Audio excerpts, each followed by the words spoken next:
Olá meus amigos, sejam bem-vindos a mais uma videoaula nossa, mais uma aula de biotecnologia, onde nosso objetivo hoje é falar um pouco mais sobre a molécula de DNA. Nós vamos dar um foco hoje nos cromossomos. Vamos entender o que são cromossomos, como eles funcionam, o que eles guardam dentro deles. Então a ideia é cada vez conhecer um pouco mais sobre essa molécula para que os conceitos sejam mais sedimentados e para que a gente consiga cada vez mais entender melhor a biotecnologia como um todo, certo? Então preste atenção aqui em algumas coisas importantes. O material genético, ou melhor, o nosso DNA, ela é uma molécula que está extremamente pluralizada em todos os seres vivos. O que eu quero dizer com isso? O DNA ele existe em todos os seres vivos. Seja você um ser unicelular, ou seja você um ser pluricelular. Até naqueles organismos que a gente tem uma certa dificuldade em definir se eles são seres vivos ou não,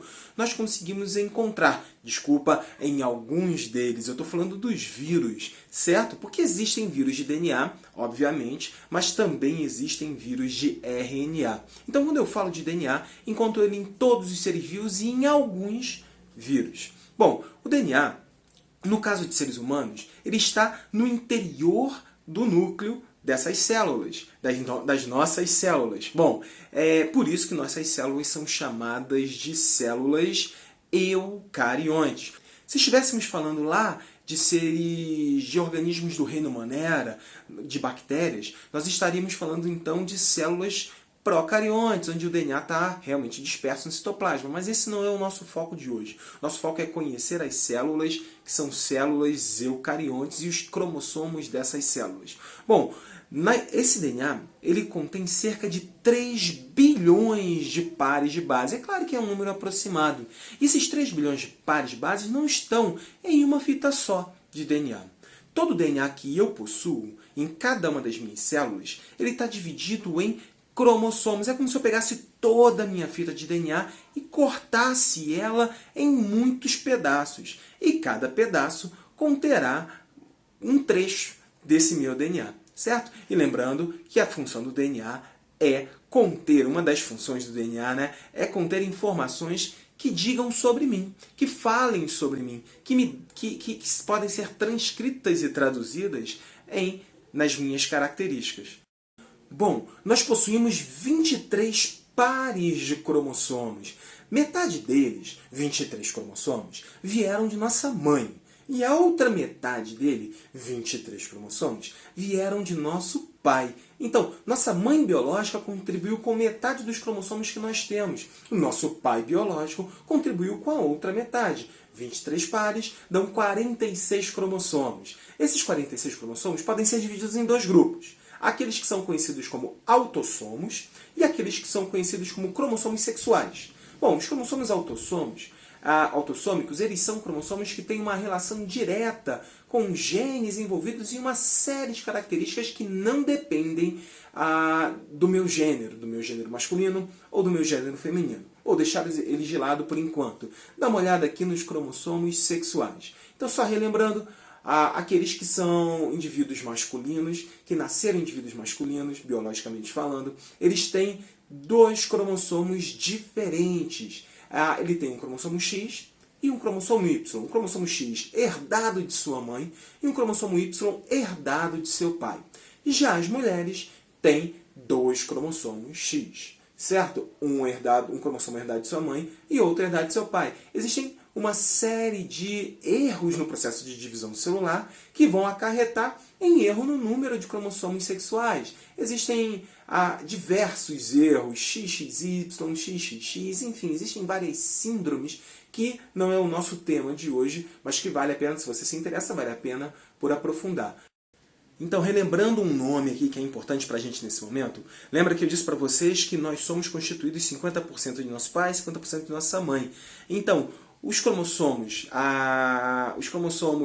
autossômicos, por exemplo, eles são cromossomos que têm pares muito parecidos. Então, um cromossomo recebido de minha mãe, por exemplo, o cromossomo número 1 recebido de minha mãe e o cromossomo 1 recebido do meu pai, não são idênticos. Eles têm pequenas variações, mas eles são muito parecidos. Dessa forma, eu chamo esses cromossomos de cromossomos homólogos. Já nos cromossomos sexuais, o que eu posso perceber é que eu tenho cromossomos homólogos, que é o caso feminino, né, XX, e cromossomos não homólogos, que é o caso masculino, XY. Vamos aproveitar e vamos lembrar outro conceito, hein? Seres humanos são diploides. O que significa isso? Diploide significa possuir células com cromossomos sempre em dupla dose. O caso que nós acabamos de falar, né? Metade dos nossos cromossomos vieram de nossa mãe, metade dos cromossomos vieram do nosso pai, e eles sempre se encontram como cromossomos homólogos, à exceção das mulheres, que têm um de seus cromossomos não homólogos. Mas ainda assim é sempre impar. Só que tem um grupo de células que não são células diploide no nosso organismo. São as células gaméticas, são as células reprodutivas, aquelas células responsáveis pela reprodução. Eu estou falando de espermatozoide e eu estou falando de óvulo.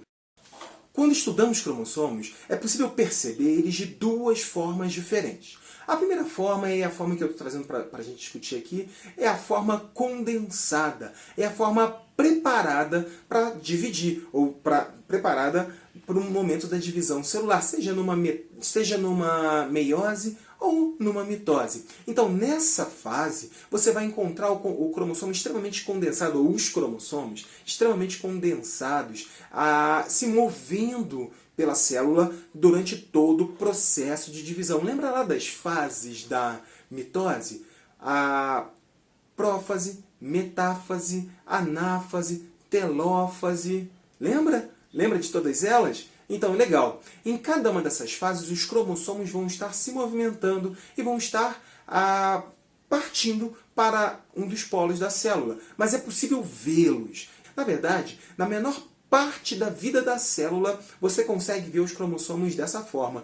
Em outro momento, você consegue perceber os cromossomos extremamente dispersos no núcleo da sua célula. Não é possível identificar o cromossomo número 1, 2, 3, X, Y, enfim, qualquer cromossomo de um indivíduo. Porque ele está mais desespiralizado, mais descondensado.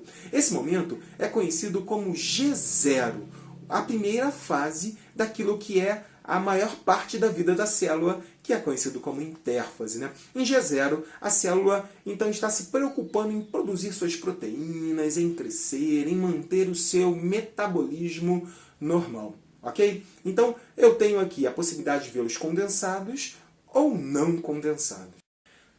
Bom, quando os cromossomos se encontram extremamente espiralizados, eles vão ter essa forma de se observar. Então dá uma olhada aqui, vamos ver as estruturas. Em cada uma das suas extremidades, nós encontramos telômeros. Telômeros são estruturas, são pedaços de material genético que vão se encontrar nas extremidades e que vão dar a contagem da vida desse cromossomo. Como assim a contagem da vida? Na verdade, eles vão se desgastando ao longo do tempo, eles são como se fossem relógios, né? Ao longo do tempo, a cada divisão celular, você vai ter um desgaste nesse telômero, até que em um determinado momento ele vai ligar vias de autodestruição, vias de apoptose. Então ele conta o tempo de vida de uma célula até que ela chegue ao momento da sua senescência total e ela possa ser destruída. É um mecanismo muito interessante para resguardar essa célula do acúmulo excessivo de mutações. Então lá nos extremos eu tenho telômeros. O que você consegue perceber também? No meio você consegue encontrar uma estrutura chamada de centrossomo.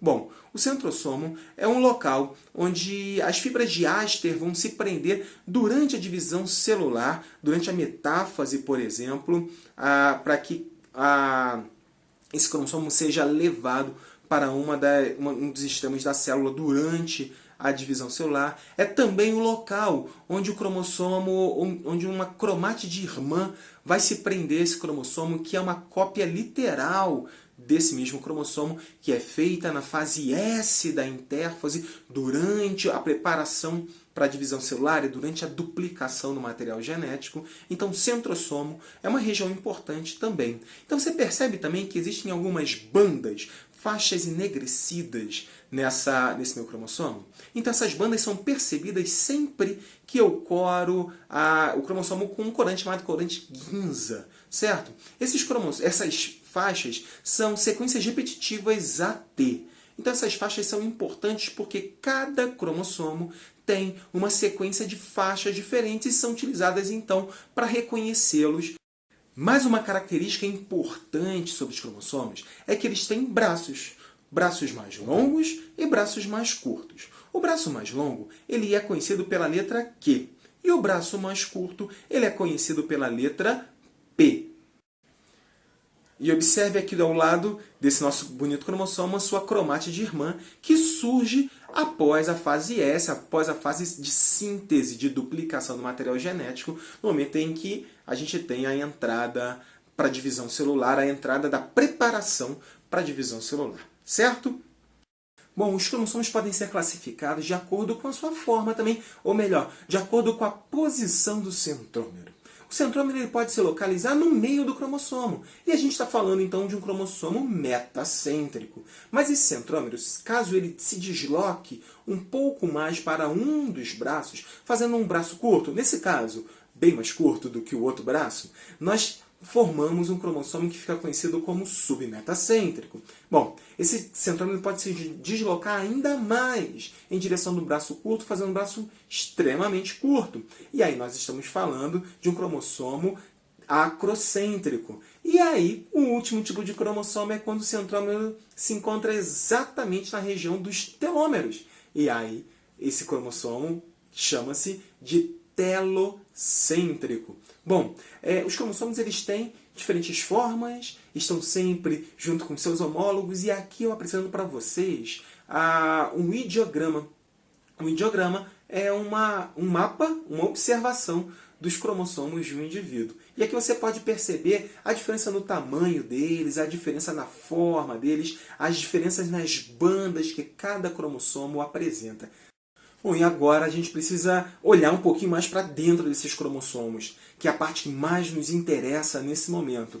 Bom, os cromossomos são portadores de genes. Cada cromossomo tem uma quantidade específica de genes e um pacote que é todo especial daquele cromossomo. Os genes A, B e C vão se encontrar, por exemplo, apenas no cromossomo 1. Então é interessante conhecer sobre eles e saber que genes são trechos de DNA que podem codificar RNAs mensageiros, e esses RNAs mensageiros, por consequência, darão origem a uma proteína. Mas também é importante saber que nem todo gene codifica uma proteína, certo? Então, muitos RNAs mensageiros vão codificar uma proteína, mas nem todo RNA mensageiro será uma proteína. Esses são os RNAs mensageiros não codificantes.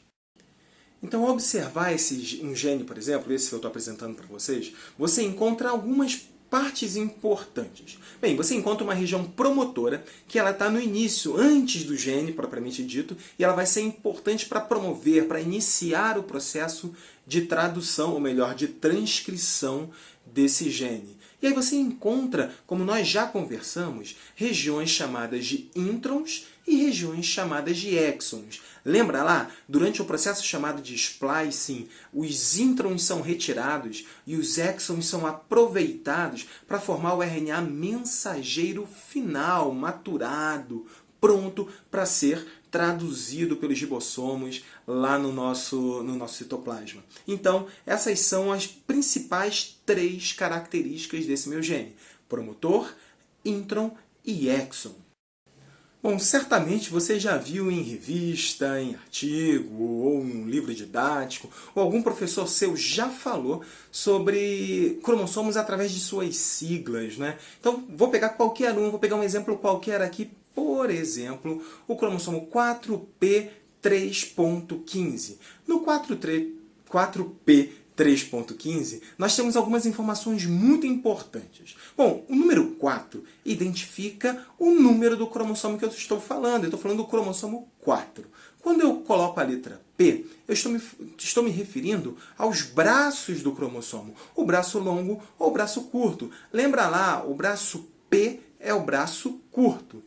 3 quer dizer a banda. Então, eu estou falando da terceira banda a partir do centrômero do braço curto do quarto cromossomo.